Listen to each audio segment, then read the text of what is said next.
Building homes for families is what Habitat for Humanity is known for. But stay with us and you'll see that Habitat builds much more than just houses.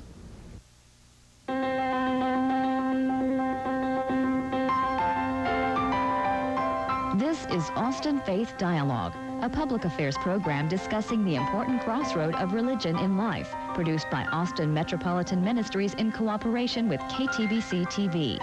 Austin Faith Dialogue highlights the interaction of the religious community with the social and cultural issues throughout our area. Now, today's edition of Austin Faith Dialogue. Hello, and thank you for joining us for this edition of Austin Faith Dialogue. Today we have with us Nancy Archer, who is a volunteer on the board of directors for Austin Habitat for Humanity. And we will learn from Nancy that Austin Habitat for Humanity builds houses, but also builds families and communities. Nancy, thank you for joining us today. Thank you so much for having me. Well, the first question, so many people learn about Habitat for Humanity in a variety of ways. How did you specifically get involved? I got involved in a church build when I first came to Austin and didn't know anyone, and I volunteered at Riverbend Church to help and found myself in charge right away of getting volunteers. Riverbend builds the Blitz Build, which is when Habitat for Humanity builds a house in a week. 1 week, an entire house. An entire house. Well, that's really a little cheat. We build the foundation for it ahead of time and prefab our walls. But when we say go on Saturday morning, we do put the house together in a week. And that's how, that was my baptism into Habitat for Humanity. And at Habitat, we say lots of times people that get involved once cannot leave it alone, and we say they catch habitatus. And I definitely caught habitatus. And so after Riverbend finished their house, I stayed with Habitat and helped with the next one and the next one, and finally the only way they could get rid of me was to put me on the board of directors. So here I am. Oh, that's great. I'm glad you're there and glad you're here today. But habitatus is the condition habitatus. Yes, I definitely caught it. Well, I believe we have a video to show of other folks with habitatus who are showing how it is they build with families new homes.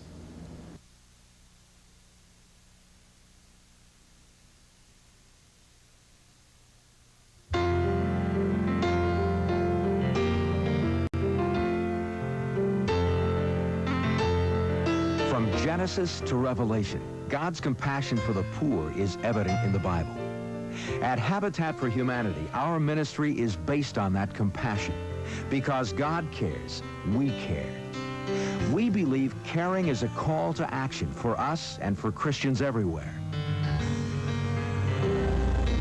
We read scriptures such as we find in the 15th chapter of Deuteronomy. There shall be no poor among you, since the Lord will surely bless you in the land which the Lord your God is giving you as an inheritance to possess. And he says, if there is a poor man with you, one of your brothers, in any of your towns in your land which the Lord your God is giving you, you shall not harden your heart, nor close your hand from your poor brother. Therefore, I command you, saying, you shall freely open your hand to your brother, to your needy and poor in your land. It was a horrible place. It had roaches, mice. I lived in an old apartment where there were 3 families that lived there. It was terrible. The living condition was terrible. The house was infested with rats, roaches. We have dope dealers there. Loud music playing all times of night. I cannot leave my children out to play. It was so compact that there was nowhere for the kids to play. They couldn't go in the yard. They couldn't play in the hallways, anywhere.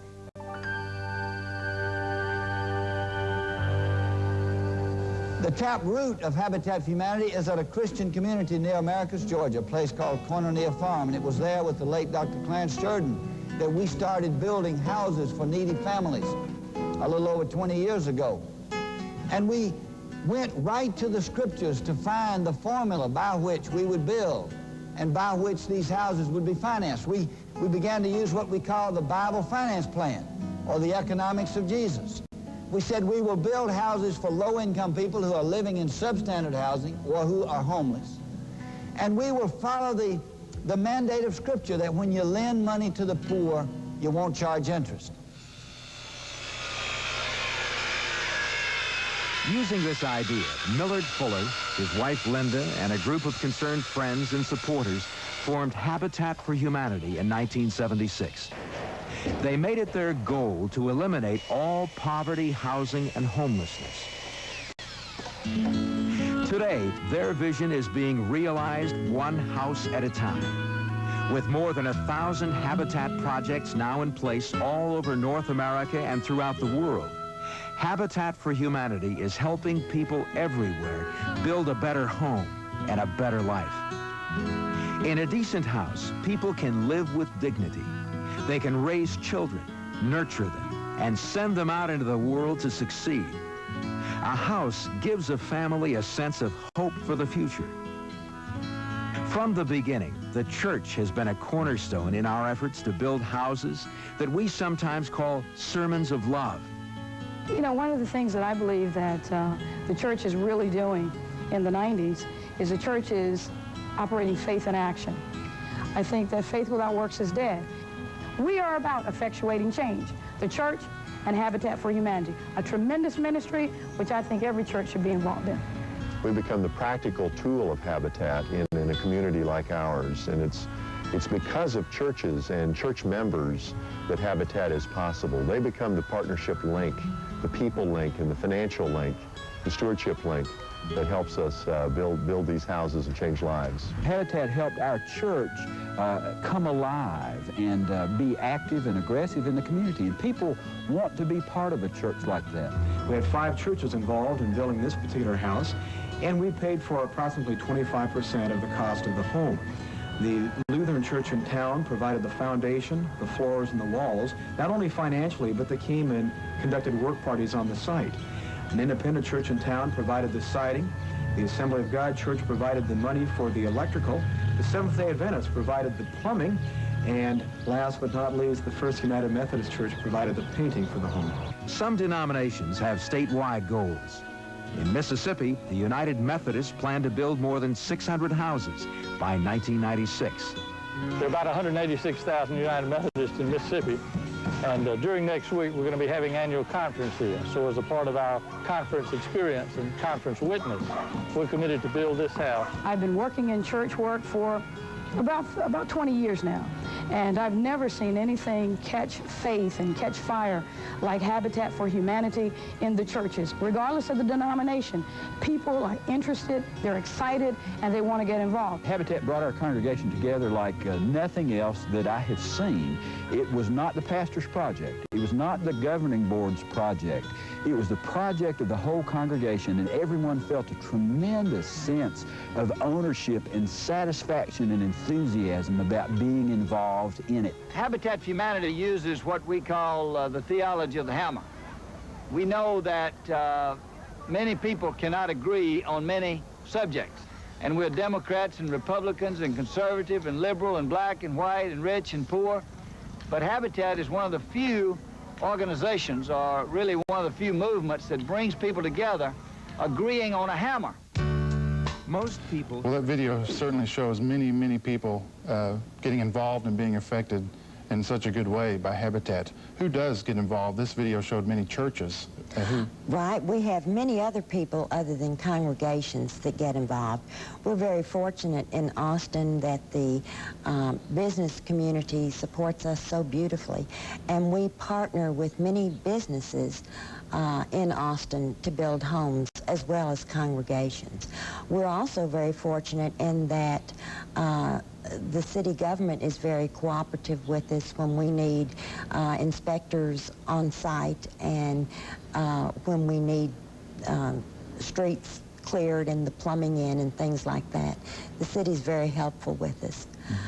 But it's wonderful to have a partnership with so many businesses. They help us out quite a bit, not only financially, but there are other ways that businesses contribute with us. One I can think of brings their workers out once a quarter. they will spend a Friday afternoon at a Habitat site, helping us build, but providing sort of a social time for them too. Great. So. Well, we know that Habitat builds the homes, but there's much more than that involved. Oh, yes. Oh, yes. We like to say we build perfect homes. Actually, Habitat is now the 5th largest builder in the country, and it's all done with volunteer labor. It's amazing. Yes, it is. But what happens is we end up with a perfect home, but we also help build that family.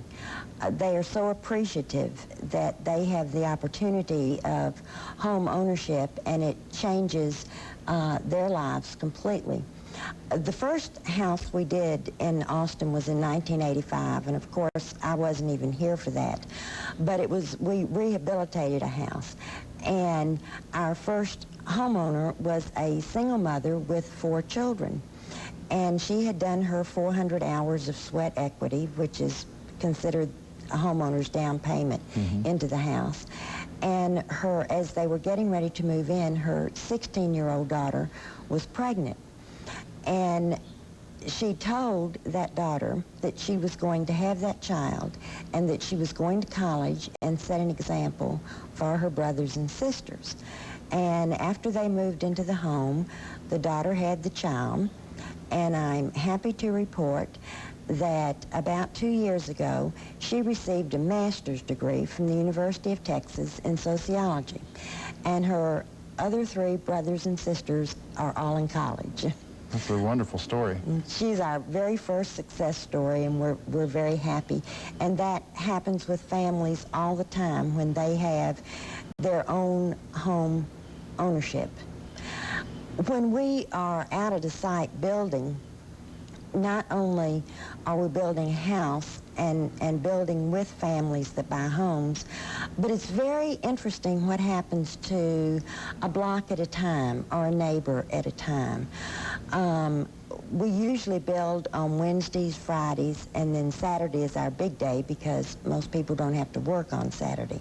But neighbors will come out. They find it hard to believe that there's nobody on the site that's getting paid to do this. We're just all out there because we're enjoying it and having a good time and loving what we're doing. And you can see one house, one family at a time. We're happy to share if we have extra paint or if we can help repair a porch. And quite frequently, several people on the block get involved, and therefore the whole community becomes involved. And the video is correct when it says you can change the way things are, one house, one block, one little community at a time. And so we're builders not only of homes, but of lives and community. And we think this is a wonderful way to do it. Well, it sounds like it really breaks lots of barriers. Indeed it does. Indeed it does. We have people from all over Austin that come out and help us. As I say, we're a completely volunteer program except for our paid staff at the office. And it's a wonderful way for newcomers in town to come out and meet people and have a good time and enjoy things. You mentioned when we were talking earlier about a Habitat chapter. This particular affiliate in Austin is you call it a tithing affiliate, and you have a connection with a sister city in Mexico? Yes, we do. Habitat for Humanity is actually an international organization, and we give a tithe, 10%, to a sister city in Mexico every time we build a house. So when we build a home in Austin, which cost us about $40,000 to build, we tithe on that to a sister city in Mexico, and they can build several homes for what that costs. So we get a home in Austin, and we probably get 2 or 3 in Mexico, and they in turn tithe what they have to another city someplace else, and pretty soon you can see it's easy to be an international, global effort. It's a network that affects the many countries around the world, but specifically in Austin, every time a house is built here, we'll know at least one or more is built in Mexico. Absolutely. That's great. Absolutely. Could you tell us a little bit about what the design for the homes here and what they look like? Yes, we build a very basic home. It's normally about 1,000 square feet, 3 bedrooms. Sometimes we build 4. One bathroom home. There's ceiling fans. We have now decided after this last summer that air conditioning is a necessity. So we give the homeowner the choice if they want it or not, but we rough it in as we do it. The bathrooms are very cleverly designed. It's only 1 bathroom, but the potty has its own room, the tub and shower has its own room, and the vanity area is open so that there can be 3 things going on even though we only have 1 bathroom. We landscape our homes, we fence our yards. Normally we build decks across the front, which encourages people to sit out in the evening and watch their streets and their blocks so they know what's going on. So in the architectural design of the house is also the philosophy of building that deck on the front porch to keep people connected. Oh, yes. Oh, yes. And we let the homeowners choose their colors, choose their color for their carpet and their tile, and they go through the normal process that any other homeowner would insofar as closing and owning a home. Mm-hmm. They do actually pay for their homes, but it is a 20-year no-interest loan. So even with taxes and insurance, a homeowner is paying $265 to $300 a month for a brand new home. In Austin, that is an amazing rate to afford a new home. That's good. So many of our families, when they come to us, are paying $500 and $600 a month to live in deplorable conditions. There's no excuse. And when you pay that kind of rent, there's no way that you can save for a down payment on a home, and I don't know where you can find too many for $40,000 anymore in Austin. Not at all. But the volunteers who come to the sites are working side by side with the owners of the home. Yes. Oh, yes. When we select our families to own a home, they put in 400 hours of what we call sweat equity. The first 100 of those hours are spent building someone else's home before they even start on theirs. And that's considered their down payment. Since many of our homeowners have at least 1 job and some 2 jobs, 400 hours is not easy to get to. Right. And they have a limited amount of time where they're working with us and our other volunteers, building other people's homes until it's their turn. Well, that's a tremendous commitment invested on behalf of those families. And so the sweat equity is a good description of that. Yes. I know there are several homes in Austin that have been built. I don't know the number, but we have 3 in progress right now. So yes, we do.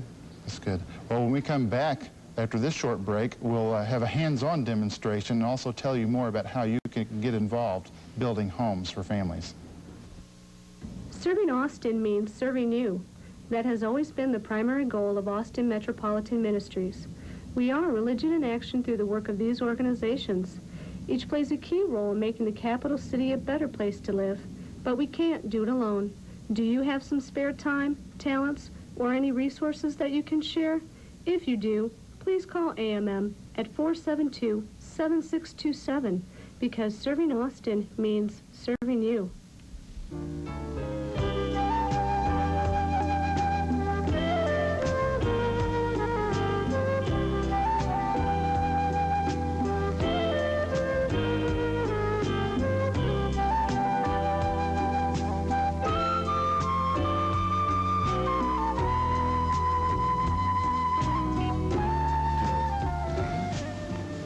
thank you for returning with us at Austin Faith Dialogue. We have here Nancy Archer, who is a volunteer board of director for Austin Habitat for Humanity. My name is Shane Whistler, host for this edition of Austin Faith Dialogue.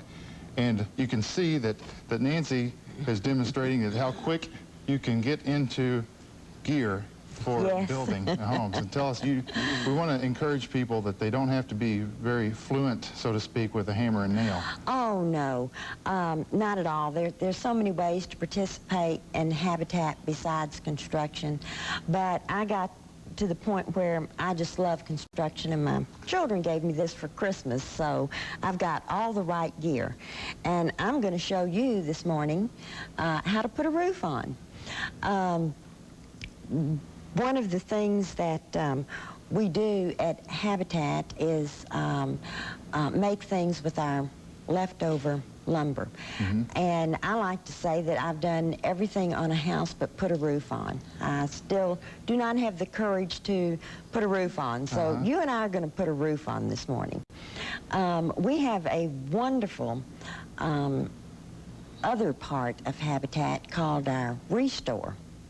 And it is a normal business operation, and what we do is encourage people that are remodeling or rebuilding, instead of throwing their old things out, to please bring them and donate them to the Restore. The person gets a tax write-off, and we resell it to the public. The program took off so beautifully that now we have partnered with major businesses and lumber yards in the area to give us their surplus. So many times we even have brand new things to sell, and it's a wonderful place to come and look around before you buy something someplace else. You may find it at our Habitat Restore for very little money. I was amazed to see the Restore recently, and several thousand square feet of building materials, from tiles to doors to windows, all kinds of items. So if you're at home planning a renovation of your own home, that's a place to go, the Restore, for virtually every need you might have. Very definitely, it is. We always suggest that you stop by there first before you spend a whole bunch of money that you may not need to spend. In a few moments we'll have the numbers available, but the Restore is located at the Habitat offices at 4th and Comal. The entrance to the Restore is in the alley, and we have several hundred feet of warehouse there. That is also another way that people can volunteer. While we have a director, Diane Beaver is our director of Restore, and we have a staff person to help her. It is a terrific business to manage, and we're always looking for volunteers that may be able to come in and help there at times too. As I say, you don't have to be a builder to do this. Well, so let's see if we can put a roof on this home. Let's see. We're gonna, we build these bird houses at Habitat, and with leftover lumber from our houses, and we sell them for about $25 a piece. They may make you a deal if you want to try. But this is what we do. This is how we normally look when we get ready to do something on site. So we have all this equipment. If you want to build and you can't, would you like to wear since we're going to do this? Right. We always encourage safety. We've never had an accident other than too much heat. So I'm not going to be able to say I can't put a roof on anymore. Okay. We're going to put a roof on this house, Shane. You said before your first project you'd never touched a construction implement. No. I was the kind that tried to put up drapery rods, you know, and ended up needing a whole new wall, so. But people at Habitat will help teach us. This one was already sort of started, so let me make sure that our holes are lined up. They are. And I'm going to let you work a power drill. I'd never worked a power drill either. Now that should be lined up. All right. Well, we have... Let's see if we can get a roof on. Yes, that's one there. Have you ever used a power drill before? Only a few times. I come from a family of carpenters, but it kind of stopped at me, so... Right. I have been on site with the Habitat House. Everything's lined There's up. always lots of painting to be done, as well as... Okay. Yeah. And see, we can say that we've put a roof on a house. We have. And these are available at the Restore. And these are available at the Restore, and we'll put our little hanger on there. And now we can say we've built something. That's great. Well, thank you for Isn't that helping fun? us put something together. Well, we want to encourage people to, how would they get involved? We have some phone numbers to show them, and what would you say to people? We do. We even, if people have been involved with Habitat before, we have a brand new phone system. We got a grant, and so now we have voicemail and all that kind of stuff. And we have a construction hotline number. If you are familiar with building and know how to do things, you can call the construction hotline number. And we have the office number on the screen. The main office number, right, and it will give you that number. We also, you can, if you would rather work at the Restore, you can work at the Restore. But let me tell you, we do a lot besides building. Nobody ever understands the millions of hours, millions, that it takes to be able to go to a construction site. Everybody sees people out hammering and putting up walls and building, and it takes hours and days and weeks of planning to get to that point. And another part of Habitat are those planners. And once again, it's all volunteers. And we have committees for the various things that we need to do. We have a PR committee that helps us get press and TV stations out to see some of our work as well as other things. We publish a newsletter quarterly with all the local Austin news in it, and that committee has a wonderful time. People that are involved in PR are always welcome to help, but also people that have never done anything like that and would like to see what it's all about. That committee is a lot of fun. I noticed recently you were more than patient for all the on-the-job training, from working with the computer to some planning and the Restore, that there are people there to help you learn. So if you just have an interest at all, that you can come and they will help you point the way. Absolutely. Oh, We'll give you an assignment and get you started right away. One of our most popular committees is our family selection committee. So many times people will ask me, where do the families come from? How do you choose them? Are these the homeless people? Those are one example of one committee, and the food committee and many others. So if you have any interest at all, please call the Habitat for Humanity chapter in Austin.